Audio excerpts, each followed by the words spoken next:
Oh,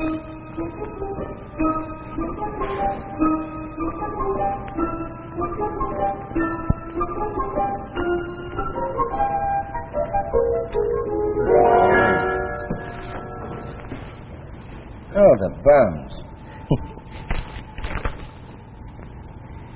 That's getting to be more of a mess every day.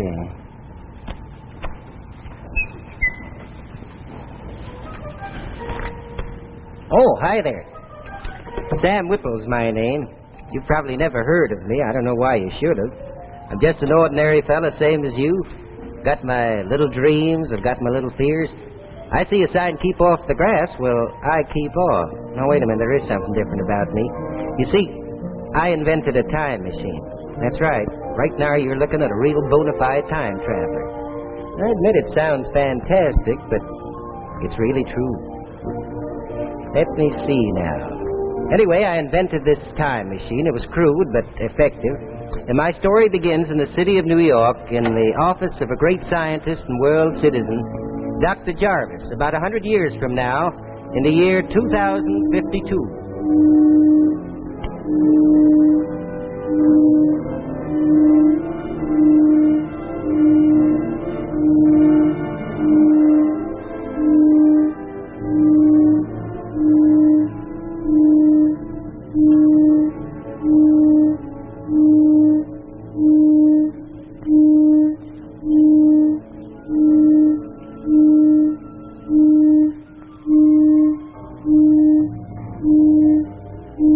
In the year 2052, the whole world stood at the edge of doom.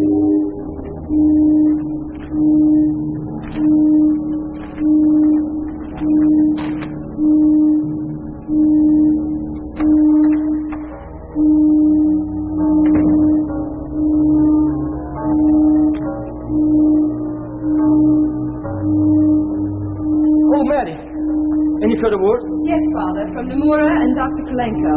What do they say? From Nomura. Staff and myself have checked and rechecked rising world radioactivity. Agree with you on cause, but cannot. Repeat, cannot discover any means of stopping it. Radioactive count rising. All Asia covered with thick vapor. World disaster appears inevitable. Goodbye, my old friend. Signed, Nomura. And Kolenko? Much the same as Nomura. He's particularly bitter in view of the strides this country has made in the last 100 years. Why? Why have we failed? The biggest names in science working on just one problem. The answer negative. Oh, that radiation meter sketching out the pulse of a dying world. Radio facilities all set up. Yes, Father, they're ready. You go on in 1 minute. How does one tell the whole world that doom is only a few hours away? How? I don't know how either, but I do know this. That in a world of people which in 100 years has learned to live in peace, to understand each other, has matured, deserves to know the true fact.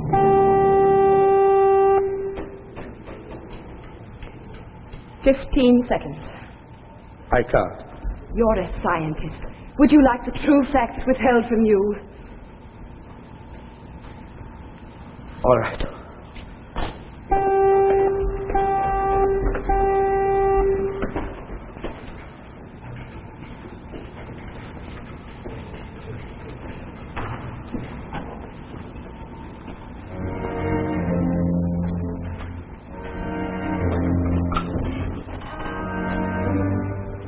My fellow human beings, what I have to say is based on proven facts. You cannot avoid it, you must believe it. In a few hours, you and I, all our loved ones, the whole earth will be dead. In the past few months, you have seen how thick vapors covered your cities and towns, your small villages and homes. And now I must tell you why this has happened. 100 years ago, at the beginning of the atomic age, when the atom was a plaything, and the people of the world were like quarrelsome, headstrong people, a certain scientist discovered a rare element. After investigation, he placed it into a cyclotron and bombarded its atoms. A chain reaction resulted. A slow, imperceptible reaction. The scientist in his calculations made one small mistake, and though he checked and rechecked his findings, he never noticed it. The chain reaction grew and grew, the entire world slowly becoming radioactive. Recently, the Count approached the perilous mark at which it is impossible for life to survive. This point will be reached within the next few hours. There is no escape. Listen. There is your heartbeat. This is an ironic tragedy which has befallen us. In the 100 years since 1952, the people of the world have abolished war, disease, hatred, and bigotry. But one tiny mistake committed by those before your time has outweighed all that in the balance of fate. I cannot give you hope. There is nothing. Nothing is left.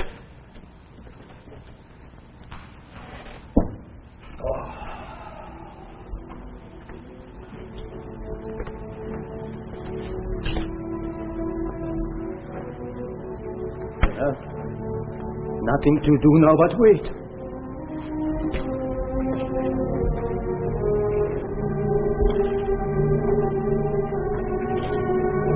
How much time is there? About 3.5 hours. Let's check back once more. Perhaps something escaped us.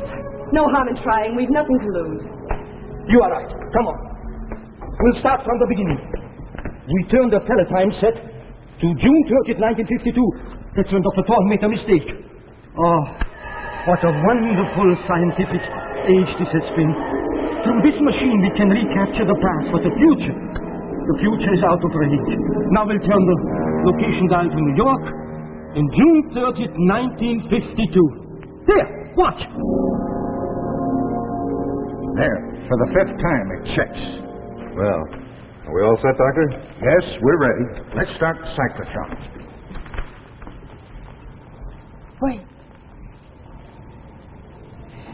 Wait, you've made a mistake. Oh, that's You mustn't. no use. Mary, it's too late to tell them. Why, Father, why? Look, we've been able to recapture time. Why couldn't I go back into the past and make them discover the mistake before they make it? We cannot change the past. Only a human being living before June 30th, 1952 could prevent this mistake before it happened. How could we get somebody from 1952 here? They weren't even close to time travel in those days. Wait a minute. There is one man. A Sam Whipple, I think he's called. Yes, before all this happened, I amused myself watching him. A very serious young man, but quite amateurish.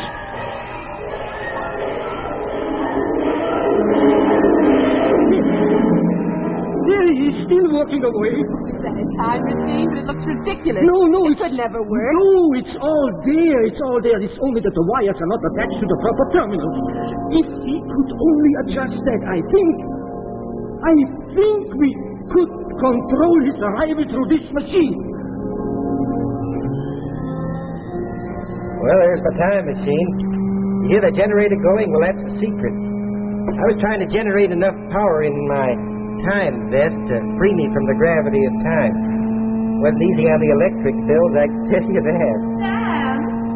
I had a sister, older. She means well, I guess, but... Sam Whipple, are you down there again? Sam, don't you hear me? I want to talk to you. Sam! Oh, Sarah, want something? Yes, here. What about them? They're bills, aren't they? Of course they're bills. Well, pay them. With what? There's nothing left after paying up for the last bill. Sam, it's not easy running a household today on your income. Well, I've got some money put away for a new suit and a pair of shoes. We could use that. And then you'd go to work looking like a hobo. And what would Dr. Thorne and the others at the laboratory say to that? Oh, I rather think they'd say nothing. Probably wouldn't even notice me. Just a lab assistant. Well, if you spent as much time on your work as you do with that infernal machine, you'd get someplace. You'd be someone. When are you going to give this thing up and stop daydreaming? Really, the neighbors are beginning to think you are crazy. I assure you, Sarah, I'm really very harmless.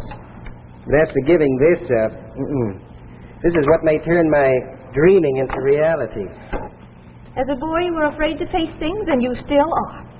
Yes, I am. I don't like myself for it. Never did have much gumption. Afraid to talk for myself, fight for myself. Well, that's why, don't you see? I want to give myself a chance in another lifetime, 500, maybe 1,000 years from now. Maybe I could do better then. You know, someday they're just going to take you away in a straitjacket. That's what's going to happen. Oh. And what about me? What's going to happen to me? Sarah, I've taken care of you ever since your husband died, haven't I? Gave up my college career for it. Guess maybe that's why I haven't married either. I did think my first duty was to you. Well, you better stand back now, Sarah. I'm all set. I'm going to try it. You might get hurt.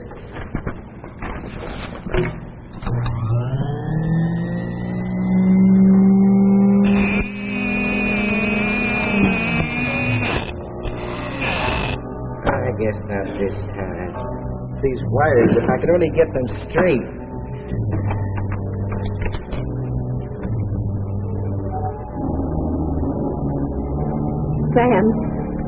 Sam Whipple, that wire on the connection goes on the right.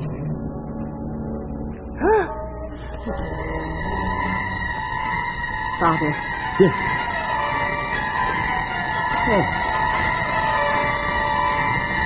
Oh. Mary.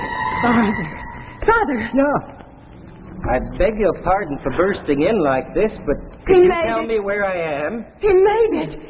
Sam Whipple, I'm Mary Jarvis. This is my father, Dr. Jarvis. Welcome to the 21st century.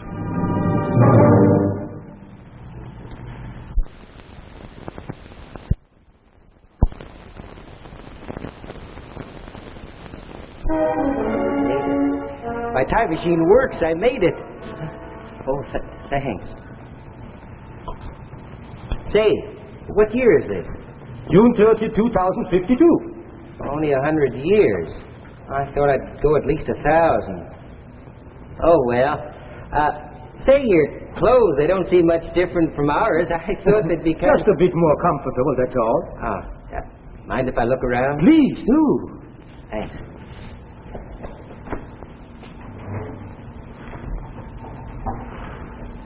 Father, shouldn't we ask him? It's almost 3:30. Only 2 more hours. I know, but I think we should give Mr. Whipple a chance to get his bearings.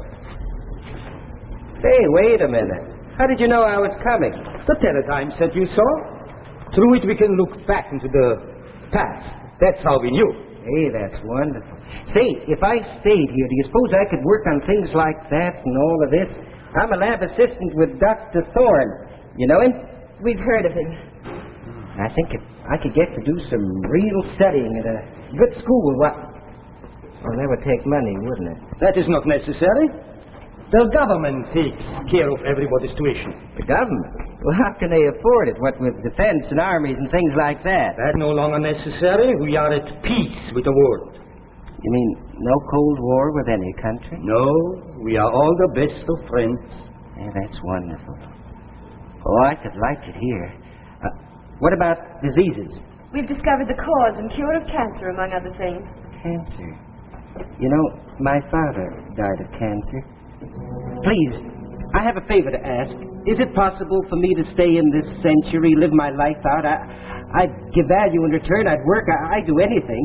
I don't have to worry about my sister. The insurance will take care of her. Please, is it possible? I think so, but... What's that? Radiation meter. Measures radioactivity. Oh, I see. We call that a Geiger counter in our town. Hey, wait a minute. Doesn't it mean there's something radioactive around here? The whole world? I don't understand. A nuclear bombardment in 1952 started a slow chain reaction which has steadily grown into an overpowering radioactivity. At 3:30, the danger point will be reached. The whole world and all in it will die. Oh, I don't believe that. I can't. See for yourself. Why do you think the fog is so thick outside? But how? A mistake? Made by your own Dr. Thorne and Mr. Adams. Mistake made by Thorne and Adams. How can you be sure? We saw them in the teletype set. If only I'd known. You know now. Isn't it too late? For us it is. There's nothing we can do. But this happened in your time, Sam. You could stop it. You want me to go back? Oh, no. No, I can't. Dr. Thorne's a very important man. He wouldn't listen to me. Make him, Sam. You can make him. In the few moments I've been here, I've known more happiness than I've ever known in a lifetime. I wish I could stay, if only for this one last hour. But it means the whole world's going to die, doesn't it? All the people. Okay, I'll do it. Can you help me get back? Yes. All right. I'll do the best I can. And then, if you don't mind, I would like to try and get back here. Oh, yes, Sam. Please come back. Okay, Dr. Jarvis. All right.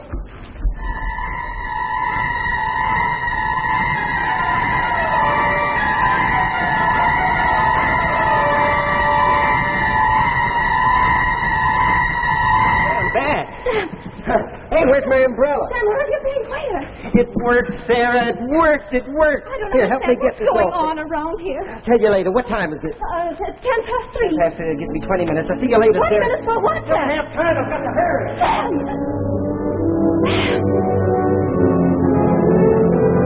There. For the fifth time it checks. Well, are we all set, Dr. Thorne? Yes, Adams, we're ready. Let's start the cyclotron. No, wait, please. You've made a mistake. You mustn't.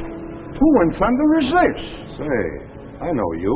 You're one of the lab assistants. Whipple, I believe. That's right, sir. I'm sorry to barge in like this. I hope I didn't startle you. Whipple or whatever your name is. What the devil are you I'm talking sorry, about? sir. I know it must seem crazy to you, but have you checked? You've made a mistake on your calculations. I know you have. But you've never seen these papers. Yes, sir, I have. 100 years from now in a teletyme set. Dr. Jarvis pointed it out to me. Jarvis. 100 years. Well, this man's obviously insane. I'm going to throw him out. I'm not crazy. You've got to listen to me. Dr. Thorne, have you checked these figures? Of course, I've checked and rechecked at least 5 times. Well, then please check them again. The whole world depends on it. Since you know so much, where did I make my mistake? I don't know. But I tell you this. If you bombard the atom of this element you've been working on, you'll start a slow chain reaction. It'll grow and grow, and in 100 years it'll destroy the whole world. All right, Adams, I've heard it enough. Let's get going. No, you don't.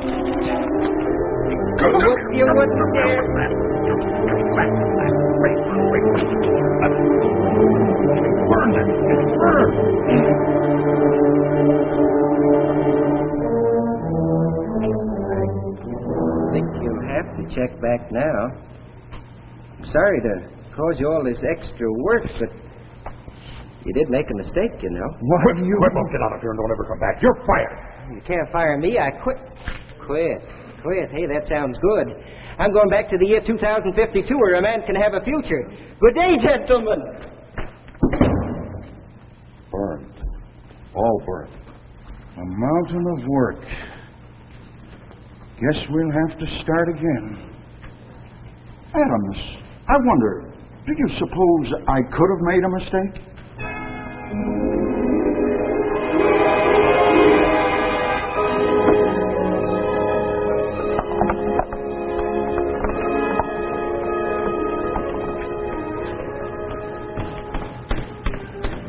Hi, Sarah.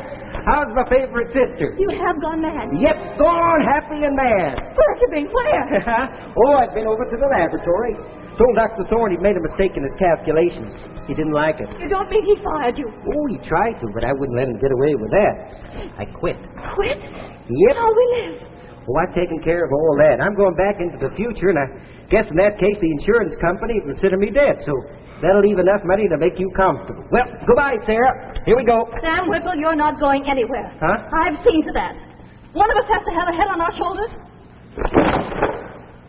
Yes, Oh, no. I've smashed the machine. Maybe now you'll wake up and act your age. Oh, Sarah. Why? Why, Sarah? Can't you see it was destroying your life? I did it for you, Sam. Now come along upstairs. Come on like a sensible person, and I'll make us both some coffee.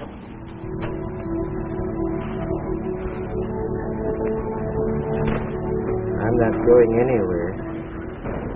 Staying right here. Harry Jarvis. I'm not coming back. I can't. Sam Whipple, I know you're not coming back, and I'm sorry. Oh, Sam, I know you feel small and ridiculous, but you're not, Sam. You're a great man. You've saved the world. Someday children will read about you in their history books. Sam Whipple, who came out of the past and gave us the future. Well, there's my story. I don't know why anybody should call it fantastic, do you? But it is a funny thought, isn't it, to go through life with people thinking you're just a nobody, and then in 100 years to have your great-great-grandchildren coming across your name in the history book as being quite a fella? Oh, why don't I catch you up to date before you go? As you can imagine, I felt pretty low down after all this happened. Yeah, pretty low down.